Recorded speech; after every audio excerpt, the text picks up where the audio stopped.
Argentina, land of great immigrants. All right, hello everyone. Today, I've picked one of Latin America's most widely known countries. It's the homeland of Maradona and Messi. Let's talk about Argentina. Argentina is more than just football. This country has many other fascinating things. Let's dive right in. If you find this interesting, don't forget to hit that subscribe button. Argentina's geography. Argentina's location is pretty easy to remember. They compete in the Copa America, the championship for South American nations, so naturally, they're located in this region. Argentina borders Chile to the west, Bolivia, and Paraguay to the north, and Brazil, Uruguay, and the Atlantic Ocean to the east. To the south, Argentina meets the Pacific Ocean, and beyond that lies Antarctica. Argentina covers an area of 2.8 million square kilometers and stretches nearly 3,700 kilometers from north to south and 1,423 kilometers from east to west. This makes Argentina the 8th largest country in the world and the 2nd largest in Latin America, after Brazil. Its population is 45 million people. Speaking of terrain, Argentina is characterized by the Andes Mountains in the west and plains interspersed with lower mountain ranges in the east. The most prominent feature is the Andes mountain range, running along the western edge of Argentina from north to south, forming the border between Argentina and neighboring Chile. In the heart of the Andes lies the highest point in the Americas, Mount Aconcagua, peaking at 6,960 meters above sea level. Origin of the name. Why is the country called Argentina and not something else? The name Argentina comes from the Latin word argentum, meaning silver. It's tied to legends told by the first European explorers who discovered the region. Regarding language, most Argentinians speak Spanish. I'll explain why later on. As for religion, Argentina officially has no state religion, and its constitution guarantees freedom of religion. However, Argentinians have one point of pride. The current pope is Argentinian, Pope Francis. He became the first non-European pope in 1,272 years. He was born into a family of Italian descent. The national flag. Let me explain the Argentinian flag a bit. The flag has 3 horizontal bands of blue and white, with a yellow sun in the center. It symbolizes the parting of the sky to reveal white clouds in the middle, just as you see. Legend says this is what happened during the demonstrations for Argentina's national liberation in 1810. The yellow sun in the middle is called the Sun of May, corresponding to the May Revolution. I'll cover the details of this story in the history section. The capital of Argentina is Buenos Aires. The name means good airs or fair winds. Once again, this name was inspired by the Spanish. It's the largest city and also has the country's largest port. History and economy. I've mentioned the Spanish influence quite a bit so far. Why is that? Because, according to Argentina's history, its official recorded history began in the 16th century with the Spanish. Before that, primitive tribes lived in the area now known as Argentina, and there are no written historical records.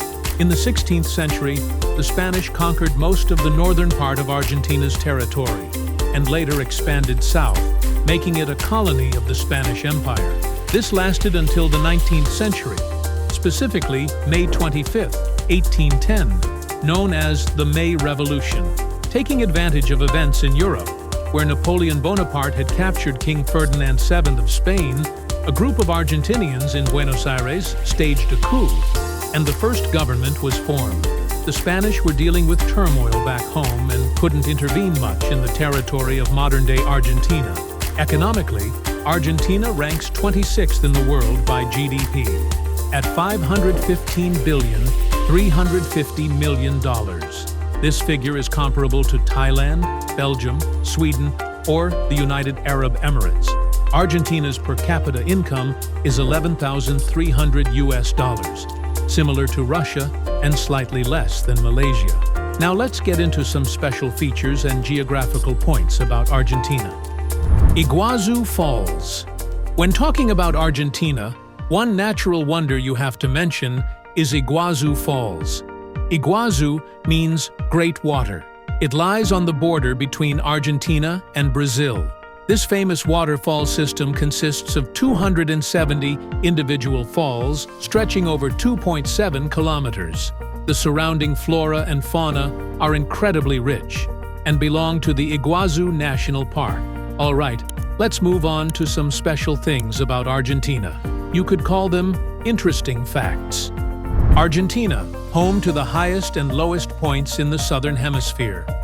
As mentioned, Mount Aconcagua, at nearly 7,000 meters, is the highest point in the Southern Hemisphere.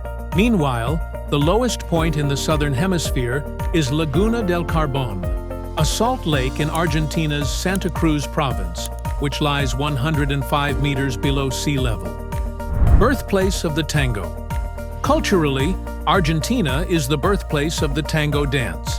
That's why we often refer to Argentinian footballers as tango dancers. The tango is known for its passion and intensity. It originated in the capital, Buenos Aires, in the 19th century, initially performed in poorer neighborhoods and dock areas, but its captivating nature caused it to spread incredibly quickly. It has evolved significantly, reaching across the globe and becoming a cultural symbol of Argentina. A nation that loves to party. Argentina is a country that loves to party. They have numerous holidays, and the people love celebrations. They celebrate all sorts of occasions throughout the year: the beginning of spring, national holidays, farewells, even just meeting up again during a holiday break. A statistic from 2014 noted that Argentinians had 15 official holidays, including 8 long ones. Besides that, people seize any opportunity to celebrate. Parties are held 2 weeks before a holiday. Welcoming someone back calls for a party, and even less significant occasions become reasons for a get-together. Intimate greetings, the kiss, hello. The intensity of the tango, combined with a love for partying, makes Argentinians seem very open. While Asians might greet strangers with handshakes, bows, or just eye contact, in Argentina, be prepared to hug and kiss when saying hello and goodbye to avoid being seen as cold. I've read that in Argentina, you should give a friendly hug and a light kiss on the cheek. Simply waving goodbye might make you seem rude. Hopefully, this information is accurate. 97% of Argentinians have European roots. That's an incredible number. A large portion of them have Spanish origins, descendants of those who accompanied Spanish expeditions to Argentina starting in the 16th century. Later, large waves of immigration occurred from the late 19th to the early 20th centuries, welcoming people from Italy, France, Germany, and even Syria, Lebanon, China, and Japan. There's even a conspiracy theory suggesting that after the fall of Berlin, Nazi leader Hitler moved to Argentina and lived out the rest of his life before dying of illness. There was even a man in Argentina who claimed to be Hitler. Many might not realize that Che Guevara was Argentinian. He was born in Argentina, but became famous in Cuba and other Latin American countries. Actually, Che Guevara's birth name was Ernesto Guevara, but he later adopted the name Che. The word Che can mean friend, mate, or man, reflecting his strength and character. Che Guevara's portrait became one of the most famous portraits in the world. It's printed on books, newspapers, souvenirs, posters, and across media, considered an immortal image. Maradona is a religion. Speaking of people, Argentina has many other famous figures, like Diego Maradona. Not much more needs to be said about Maradona, but here's a fun fact. The football legend inspired a religion. In the city of Rosario in 1998, a group of Maradona fans even founded a church. This religion even has its own 10 commandments, including rules like name your first son Diego and the ball is never to be soiled. According to the Guardian newspaper in the UK, the Church of Maradona has over 120,000 members, and followers can even be baptized there. Adherents of this religion disregard the ADCE calendar system we use and instead use Diego Armando Maradona's birth year as their year one. Naming your child. Messi is banned. Talking about Maradona means we have to talk about Messi, another Argentinian icon. Here's a story.